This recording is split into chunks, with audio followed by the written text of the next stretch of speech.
Hey everybody, it's Jason Blaha here. Now that my two informative videos are done for the day, it's time to talk about current events in the online fitness community.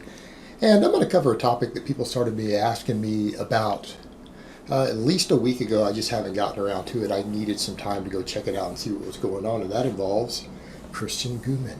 So let me put on my +5 hat of weaponsmithing, work on skilling up my crafting a little bit, and let's talk about this. Because I haven't covered this guy in a long time. The last time I mentioned Christian, I believe, had to do with that lawsuit situation, which I'd looked into and told you guys, yeah, he's going to get screwed on that one. He's going to get screwed because it is absolutely trademark violation.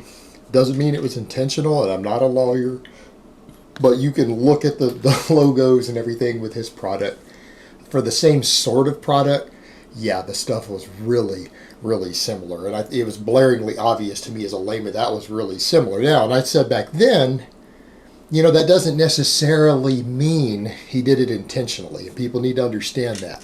You can accidentally violate a trademark. And what I mean is that things go into our subconscious. We see things all the time that influence us.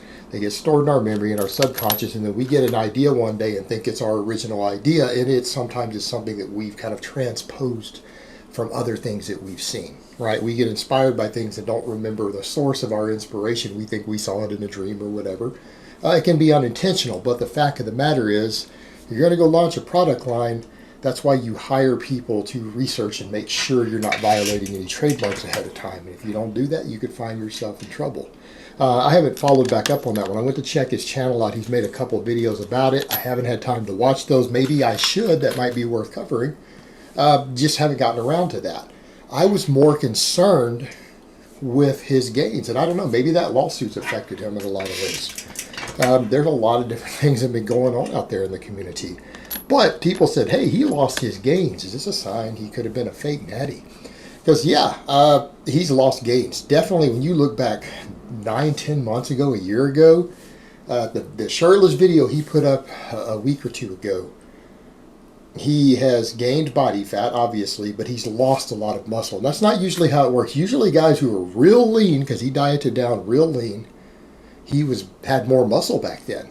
And I'm saying that objectively. I'm not talking about, oh, the illusion of more muscle. No, I mean his dimensions relative to his head. Because a lot of times guys get leaner and ripped and everyone thinks they have a bigger head. They're like, they look bigger, but their head looks bigger. It's like, no, their body got smaller because they lost all the fat around the muscle. But usually your head size versus that's a good relationship of someone's overall thickness front to back, because your head dimensions don't really change. And that was just because I went back and looked because I couldn't remember what the guy looked like. I pulled some older videos up back. I think he was doing a contest prep or whatever. And yeah, you can see the difference. Even front to back, when he turns to the side, he is thinner now front to back, even though he has a lot more body fat. And it shouldn't work that way. If someone has bulked, they're going to get bigger.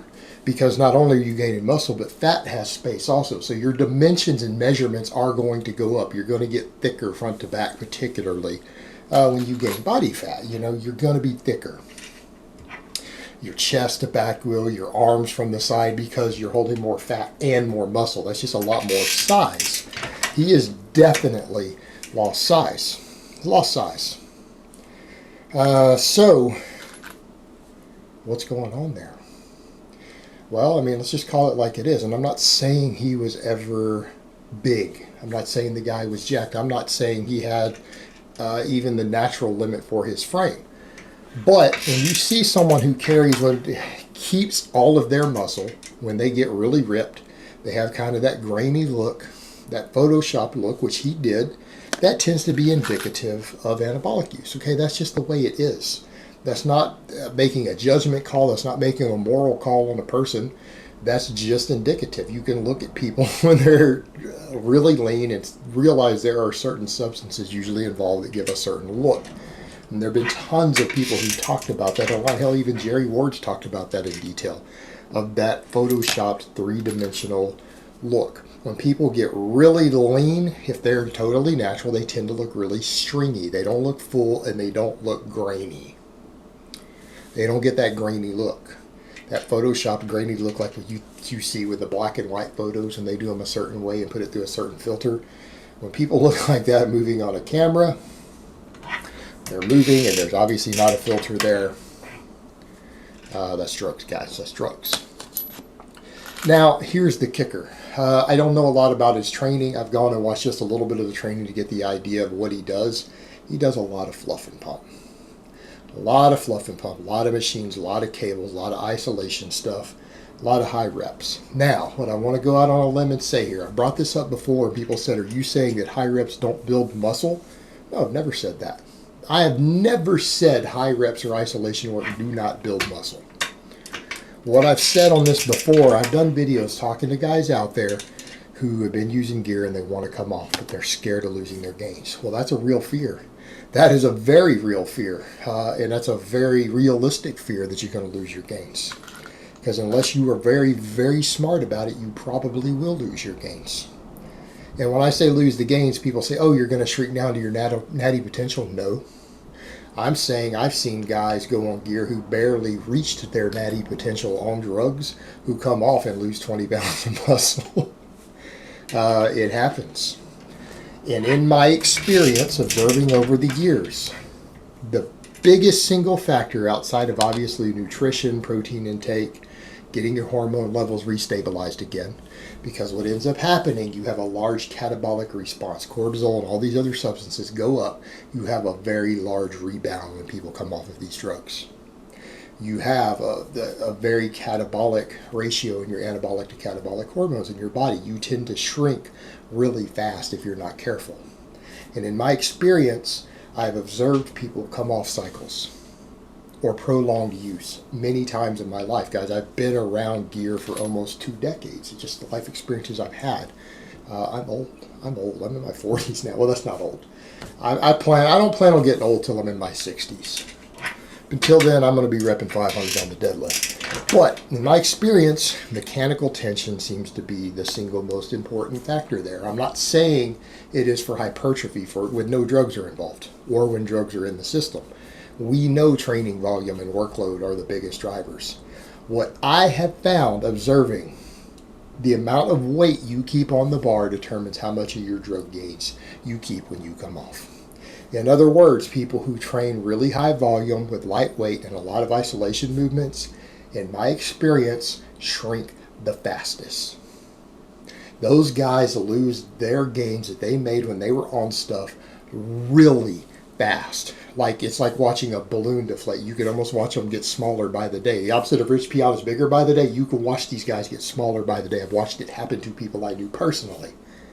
I have also watched guys who do the opposite, who do whatever they have to do to maintain a heavy weight on a barbell. They keep their squat up there. All right, if they were squatting 500 pounds for 5 reps on the sauce, they try to maintain at least 475, 480 for 3 or 4 reps. If they can, 500 for reps. Same thing on their bench, everything else. In other words, intensity and tension, sheer mechanical tension, in my experience, and I don't know why that is. I don't have the biological explanation for why. I'm stating I've watched it happen multiple times both ways over the years, and in my experience, the guys who keep the most weight on the bar tend to keep their muscles. Sometimes you don't notice them lose any size, and then you'll chat with them and they'll be like, yeah, I'm like 12 weeks off cycle already. I'm already done with my PCT. Yet they're holding all their size. They maybe lose a little bit of that fluid retention, or if they use certain things that made them look harder, they lose that hardness. But the musculature itself tends to stay as long as they keep lifting heavy. See the problem here? If all you do is the fluff and pump and you don't really get strong, you have no strength to maintain. Therefore, those guys shrink. And again, I've watched it happen. And how many of you guys out there say, oh, I knew this guy used drugs and he shrunk really fast and came off? Yeah. How much weight did he keep on the bar? How much tension did he maintain? Did he keep his deadlift at 550 or 600? Did he keep his bench at 350? All right, that's the difference. And because I've watched it with power lifters, and I do notice power lifters tend to shrink less when they come off by that same token. And I've watched bodybuilders and powerlifters both do it over the years. And it just has to do with the heavy tension seems to retain the muscle better. And I think part of it, And if I had to speculate, it's because you're not creating the large catabolic response from the high volume training. You need to understand high volumes of training with light weight creates an enormous catabolic response in the body, and your body swings it back in the other direction to repair the trauma, because all of that high volume creates tissue cleaving and everything else, protein degradation inside the muscle tissue, and then your body responds by making it bigger. In the case of people who are coming off all the stuff, their body is in a very extreme position of potential catabolism anyways, and you don't have any additional hormones to repush the anabolic response back up. Whereas in just using the very, very heavy weight itself doesn't create the same amount of tissue protein breakdown, but it does make the myofibrillar portions of the muscle tissue tend to stay there. It tends to create hypertrophy there anyways. So again, I could try to go around and around and speculate as to why this is. It's just something I've observed. Well, he doesn't seem to train that heavy, and I could be wrong, but what I've seen so far, he doesn't. It's a lot of fluff and pump. So we kind of get to the question of people go and do stuff, they come off, they shrink. They shrink, and I think that's a good explanation. I'm sure he has his own explanation as to why he's lost his physique. But it's a very real possibility. And here's the thing, how many other guys out there have shrunk this year? Been a lot of guys who were involved with the WFN scandal. They've all lost muscle. Bob Liner's lost muscle, Rashid's lost muscle, Cali Muscle's lost muscle. You got to wonder how many other guys are maybe involved with that. Maybe there's been so much heat in the YouTube fitness community that they're all scared of being watched. Maybe the feds have been watching all these people. They're scared to get stuff. They're scared to have it on them. People are just being careful about not having any anabolics around. So you are seeing quite a few guys out there shrinking who may or may not have been involved in that, just because of rumors circulating out there that, hey, feds are watching fitness YouTubers after these couple of fiascos that happened. So a lot of guys are shrinking. It's a lot of them. Just peek through. People have dropped other names. I think that's part of it, because there are rumors circulating about that. And I can tell you guys right now, in this environment, I wouldn't personally have a bunch of anabolics laying around. There's no way. Again, it's not worth the risk right now with all these busts that have happened in YouTube fitness. It's just not worth it. They probably are watching YouTubers to see what they're getting ordered to their houses and stuff. Wouldn't surprise me. Wouldn't surprise me one bit. It's like easy pickings. And these are people with outreach. The feds love busting people who have outreach. Public figures for breaking laws. Unless you're Hillary Clinton, then they don't care.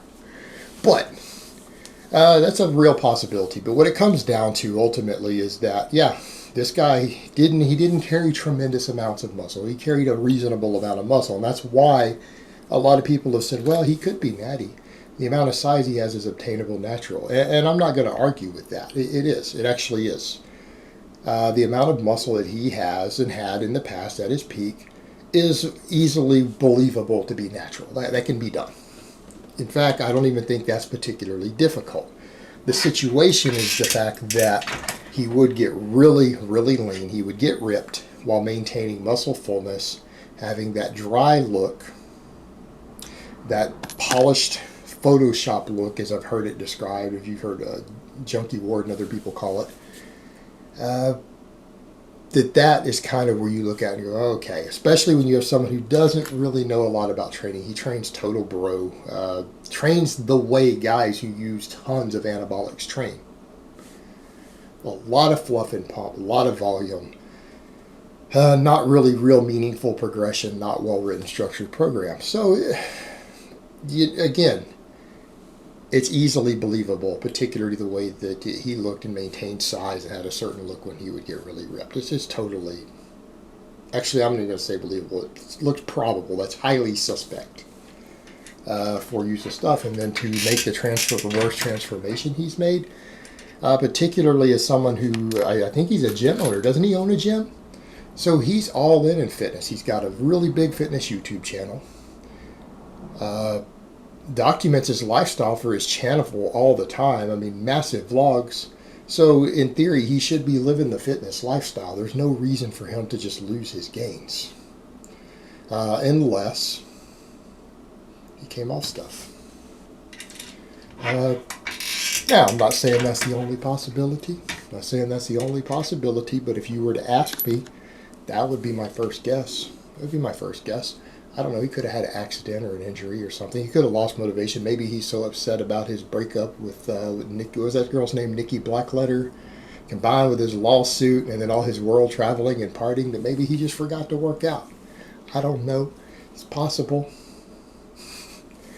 But yeah, this reverse transformation has been pretty big. It's been pretty dramatic. You know what?